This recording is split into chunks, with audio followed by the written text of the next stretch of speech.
અમદાવાદમાં plane crash થવા પર હવામાન શાસ્ત્રી અંબાલાલ પટેલની પ્રતિક્રિયા સામે આવી છે.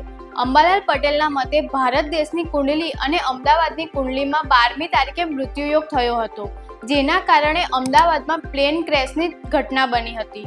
અંબાલાલ પટેલે અગાઉ આગાહી કરી હતી કે વિશ્વ અને ભારત માટે જૂન મહિનો ખૂબ જ ચિંતાજનક રહેશે. 7 જૂનથી મંગળ ગ્રહ સિંહ રાશિમાં પ્રવેશ કરશે, જેની અસર 28 જુલાઈ સુધી રહેશે. આ સમયગાળા દરમિયાન મંગળ કેતુ સાથે રહેશે, જેના કારણે વિશ્વમાં તણાવભરી ઘટનાઓની શક્યતાઓ વધશે. આ આગાહી બાદ જ અમદાવાદમાં પ્લેન દુર્ઘટના બની અને 275 લોકોએ પોતાનો જીવ ગુમાવ્યો. અંબાલાલે જણાવ્યું હતું કે 2025 અને આવનારા વર્ષો વિશ્વ માટે નબળા સાબિત થઈ શકે છે. 2026 સુધી આ અસરો યથાવત રહેશે.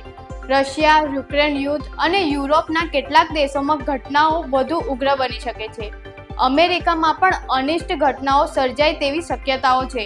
અંબાલાલ પટેલની ભવિષ્યવાણી એવી છે કે આંતરરાષ્ટ્રીય કક્ષાએ અમેરિકાની મુશ્કેલી વધી શકે છે, ન ધારેલા પરિણામો આવી શકે છે. આ ઉપરાંત યુરોપ, રશિયા અને યુક્રેનની પણ અગ્નિ જેવી સ્થિતિ સર્જાશે. મુસ્લિમ રાષ્ટ્રો એક થાય તેવી પણ શક્યતા જોવામાં આવી રહી છે. આવી જ ન્યૂઝ અપડેટ્સ માટે જોતા રહો સીધીખબર.com.